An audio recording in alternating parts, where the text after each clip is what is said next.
Marta, pues un placer saludarte. Lo primero que se me ocurre preguntarte, tu primer libro fue poesía y ahora te adentras en la narrativa. ¿Qué te hace cambiar de género? ¿Qué te anima a cambiar de género? O sea, claro, en realidad el orden de publicación, o sea, primero salió, vamos, me dieron el Access por el poemario y luego ha salido la narrativa, pero en realidad yo no lo he vivido como un cambio de género porque yo he ido haciendo las dos cosas a la vez. Claro, no tiene nada que ver la organización del escritor interna con luego en qué orden se publican las cosas, ¿no? Porque se puede, entonces, en realidad yo no lo he vivido como un cambio, sino que siempre he hecho narrativa y poesía como al mismo tiempo, y ha dado la casualidad de que han salido los dos libros en el mismo año, que también ha sido mucha casualidad porque salieron ahí en marzo y abril. Pero eso, en mi cabeza no ha sido un cambio, sino que han convivido siempre los dos géneros, en realidad. Muy bien. Primera novela, con un proceso de escritura larguísimo, quizás se deba también a eso, que tú has estado trabajando siempre y ahí se ha ido quedando hasta que has decidido que la obra estaba culminada. Sí, primero que yo como que tardo en gestar, es decir, el proceso es largo desde que se me ocurre la primera idea. Y estuve bastante tiempo, pues bueno, anotando, pensando, pero sin terminar de ponerme a escribir. Y luego que efectivamente, como he ido haciendo muchas cosas al mismo tiempo, también ha habido épocas de mucho trabajo en las que tampoco tenía tanto tiempo para escribir, pues sí, pero sobre todo yo creo que es que gesto lentamente los proyectos, como que desde que se me ocurre la idea hasta que me pongo a escribirlos, para mí hay un tiempo ahí como de rumiarlos y de cultivarlos que es importante. Pero yo imagino que si una idea surge hace X años, esa idea va evolucionando porque claro, a medida que va pasando el tiempo uno cambia de forma de pensar, le ocurren cosas. Claro, sin duda. Para mí es un poco como ir alimentándola o regándola, ¿no? Y hay un día que dices, bueno, ya la puedo trasplantar, ¿no? Entonces es ir alimentándola y ir pensando, porque muchas veces efectivamente una tiene una idea que luego no es la que termina siendo el libro. Entonces yo sí que necesito como ese tiempo de, a ver, esto exactamente por dónde va a ir, ¿no? Por dónde va a tirar finalmente. Bueno, en esta primera novela, ¿qué propósito hay detrás? No sé si lo que pretende es contar un poco ese paso no poco traumático de la infancia a la edad adulta. No sé si van por ahí los tiros. Sí, yo creo que es una novela sobre crecer, sobre la búsqueda de la identidad, en el sentido de que crecer al final es pensar quiénes somos, qué queremos, qué nos gusta, y bueno, la motivación inicial era la de retratar la vida de esa abuela que cuyo trabajo no se ha valorado, ¿no? Que parece que no ha hecho nada desde los ojos del mundo productivo de hoy. Pero luego, como decíamos, pues la idea fue evolucionando y al final creo que habla de más cosas, no solo de esa, ¿no? Pero ese fue un poco el arranque inicial de la novela. En cualquier caso, ese arranque inicial es un tema lo suficientemente universal como para que el lector, cualquier lector, se sienta identificado y todos pasamos por ahí. Claro, sí, en realidad todo lo que se cuenta, ¿no? Está por supuesto la relación con la abuela, pero también el desamor, la muerte de alguien querido, la frustración en la infancia, ¿no? Yo creo que todas las cosas que se narran son un poco universales o transversales, ¿no? Bueno, Marta es la protagonista del libro, un libro que está narrado con esta voz peculiar que te contaba antes, la de Belaún Diafú, me cuesta trabajo pronunciarlo, Belaún Diafú. Redactando esta pregunta el otro día, me surgió la duda, ¿quién es realmente el protagonista, Marta o la voz narrativa? Bueno, es una buena pregunta, en realidad, es una buena pregunta. Yo creo que el protagonista es ese diálogo. O sea, en realidad cuando te decía que el libro va de la identidad, al final Belaún Diafú es una amiga invisible en la infancia y luego muta en una especie de voz de la conciencia, ¿no? De Marta. Entonces, al final, creo que es un poco el diálogo entre las dos. Es difícil decirlo, pero por supuesto Belaún Diafú también tiene un papel muy protagónico en la novela. ¿Qué podrías decirle a los lectores que quieran acercarse a la novela? ¿Qué podrías decir de esa voz? Bueno, es la amiga invisible que se dirige directamente a Marta, y entonces también se dirige directamente al lector, porque cuando uno lee el libro, ¿no? Lo lee en segunda persona y la voz le habla a uno. Y yo creo que es un poco un ejercicio de comprensión hacia uno mismo y de compasión, ¿no? Es una voz que lo sabe todo del futuro pero que intenta tranquilizar, ¿no? Que intenta decirle a Marta, bueno, todo va a estar bien, esto también va a pasar, esto también... Y yo creo que ese ejercicio de tener empatía con una misma pues es interesante. Es un poco la voz del oráculo de la verdad. Sí, es un poco... Ella lo sabe todo, Belaúnde Fu lo sabe todo, sabe lo que va a ocurrir, sabe cómo es todo el mundo y habla desde ese futuro, ¿no? Desde ese... Oye, el nombre es peculiar. La novela se da una pista de por qué viene ese nombre, de dónde procede. No hay una certeza, simplemente se deja ahí un poco en el aire. Sí, yo quería dejarlo abierto, dar la pincelada, que creo que cierra un poco y que conecta un poco a todos los personajes del libro, pero tampoco quería que sonara demasiado efectista, en plan redoble de tambores, el misterio era este, ¿no? Entonces doy la pista, lo sugiero un poco y también doy, lo dejo abierto porque tampoco quería que fuera una cosa muy cerrada en ese sentido. Bueno, esa voz narrativa, estamos hablando de una voz que en segunda persona va a sufrir también una transformación que tiene mucho que ver con la evolución del personaje. Claro, al final en realidad me preguntabas de qué trata el libro y trata un poco de adueñarse una misma de su historia, ¿no? De encontrar una voz propia, de un lugar desde el que hablar. Entonces, ese cambio de la voz narradora a mí me servía para mostrar eso como de manera súper directa como recurso literario, ¿no? Ya no hablo a través de nadie, sino que hablo adueñándome de mi voz y responsabilizándome. Al final crecer, que como decíamos es de lo que trata el libro, es responsabilizarse de lo que uno dice, hace y tiene. Entonces, es un ejercicio también de responsabilidad en ese sentido. Los seres queridos, los adultos de la novela, juegan un papel muy importante. La madre, el padre, la abuela, son personajes que van a tener mucho peso en esta historia. Uh-huh. Y cada uno de ellos individualmente marca a la protagonista y la protagonista los analiza. Uh-huh. Por ejemplo, el padre. Uh-huh. Hay frases que son buenísimas. El padre es el que se enfada, es el que todo lo sabe, es el hombre más importante, por lo menos en una etapa de la vida. Pero también es el más ausente, es decir, es ese padre que nunca está en casa.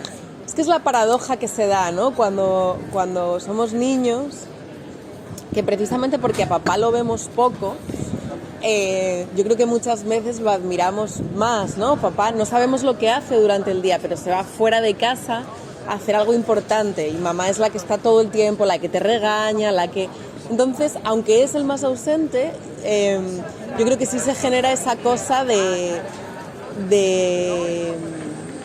que precisamente por eso cuando llega lo quieres más, lo valoras más, lo admiras más, ¿no? Y la madre, por otro lado, porque están definidos un poco en contraposición, pues como la ves todo el día, no la valoras en ese sentido, ¿no? Una madre que alguna vez desea que no la llamen mamá, y eso me hizo conectar con la idea de las mujeres que son madre parece que dejan de ser mujeres. Totalmente. Es que además yo creo que en parte el libro también va de eso, va de que cuando crecemos, o que crecer es darnos cuenta de que mamá no es solo mamá, que es una mujer que ha tenido su vida, de que papá no es solo papá, sino que es un hombre que tiene su vida. Y de hecho hay un momento importante en el libro en el que la protagonista piensa esto de su abuela, ¿no? Dice, en realidad, ¿quién ha sido esta mujer? Porque yo he llegado a su vida bastante tarde, en realidad, cuando ya le habían ocurrido muchas cosas, ¿no? Y claro, no ha sido solo mi abuela, ha sido también alguien Entonces sí, yo creo que en las familias, claro, nos relacionamos mucho por el peso de los roles familiares, pero en realidad luego cada uno tiene su vida, ¿no? No es solo en relación a ti, sino que es alguien en el mundo. La abuela, estás mencionando a la abuela, que desde luego tiene un peso específico. Una abuela que no le pregunta tonterías a Marta. ¿Por qué tenemos esa relación con los abuelos? ¿Por qué quizás es más intensa que con los padres? A ella, a Marta, le marca algo muy, muy fuerte que le ocurre a la abuela. Sí, yo por un lado creo que está claro, porque además esto me lo han dicho muchísimos lectores, está claro que los abuelos han cuidado de los nietos muchísimo en España, porque tantísimos lectores me han dicho es que yo también tenía una abuela que...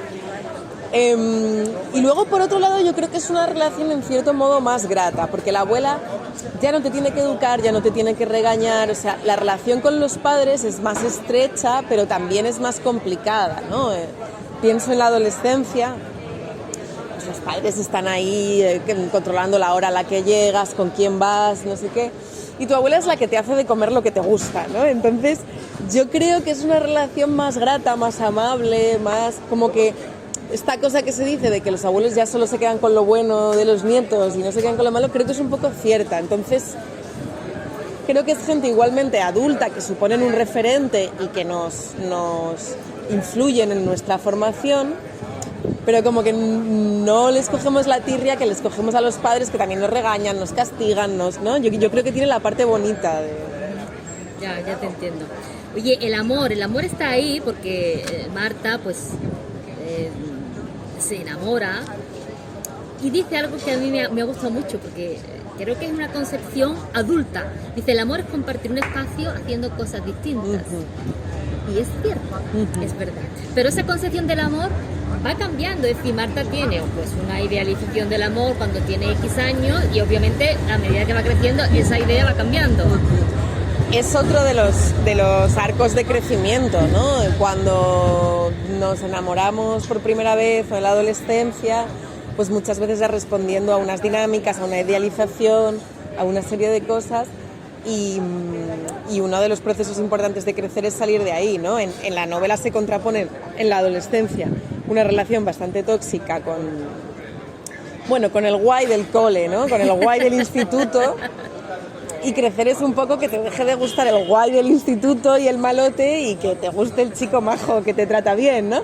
Pero es un arco que no es tan sencillo, que visto desde fuera es muy evidente, pero que desde dentro pues es más complicado, ¿no? También muchos lectores me han dicho que yo también he tenido un Charlie, ¿no? Y claro que lo hemos tenido todos y hemos sido Charlie seguramente para otra gente, pero ahí hay un proceso, yo creo, de discernir entre lo que uno desea y lo que necesita también, porque claro, cuando eres adolescente yo creo que no piensas en lo que necesitas, piensas en lo que... No, absoluto. Estamos más ciegos que estamos claro. más ciegos. Hablamos de Marta la protagonista, Marta la autora.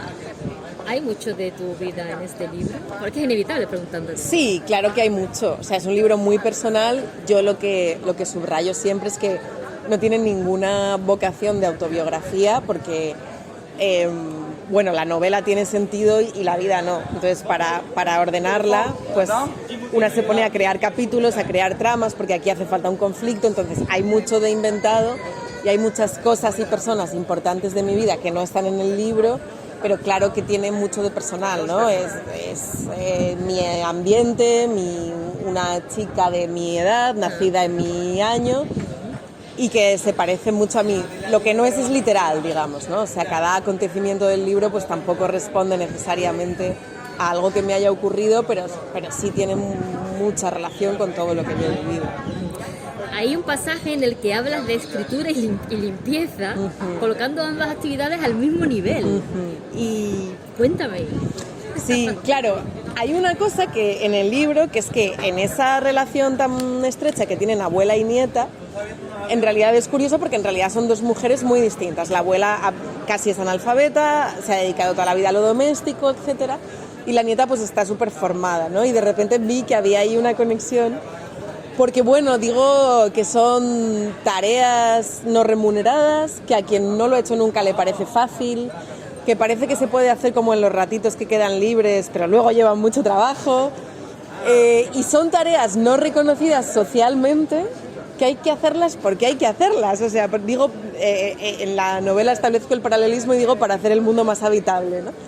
Pero no tienen ningún tipo ni de validación social ni de remuneración económica, ¿no? Y entonces iba por ahí un poco la metáfora a nivel material. También digo que escribir y limpiar se parecen porque ambas consisten en sacar la mierda, en el sentido de que una saca la suciedad de manera material y escribir muchas veces funciona como una purga también, ¿no? O como un desprenderse de los traumas. Claro. Pero me gustó porque era como poner en relación de manera muy directa todo lo doméstico que simboliza la abuela y ya la nieta más formada, ¿no? Has comentado antes que la protagonista es más o menos de tu edad. Espacio y tiempo en la novela no tienen apenas importancia porque realmente la historia es universal y atemporal.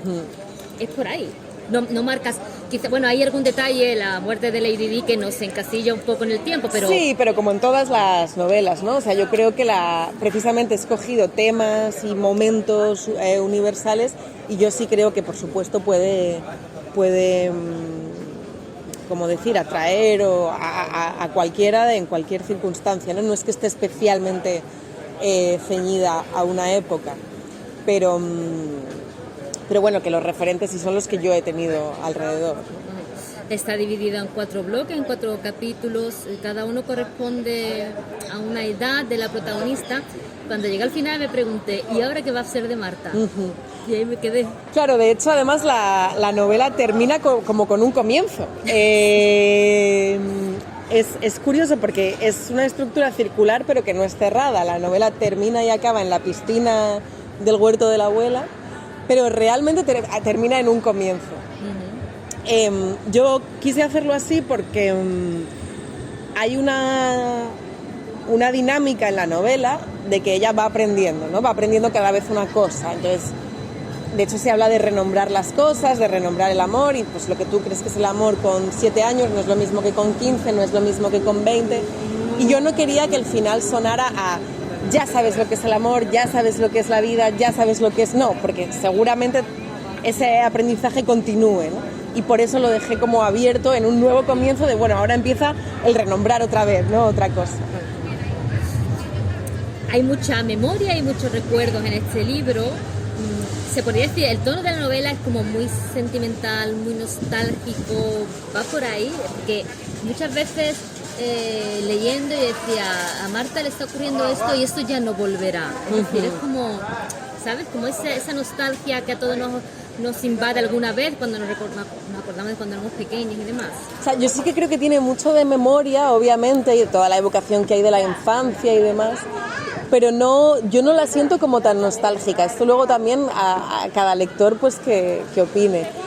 De hecho la escribí en presente, en el tiempo presente, porque como que en pasado sí me daba más esa sensación de que quedaba como muy de añoranza del pasado. Y tiene más que ver, creo, con una rememoración del pasado psicológica, ¿no? Como cuando en terapia uno piensa qué cosas del pasado le han hecho ser lo que es hoy. Pues creo que tiene más que ver con eso que con una nostalgia directa, pero quizá, o sea, si a ti te ha parecido nostálgica, sí, es nostálgica. Y ya por finalizar, Marta, Belaunde Diefou existió, quiero decir, este nombre no lo inventa tu ex profesor para la novela. No, Belaunde Diefou era mi amiga invisible cuando yo tenía 2 años.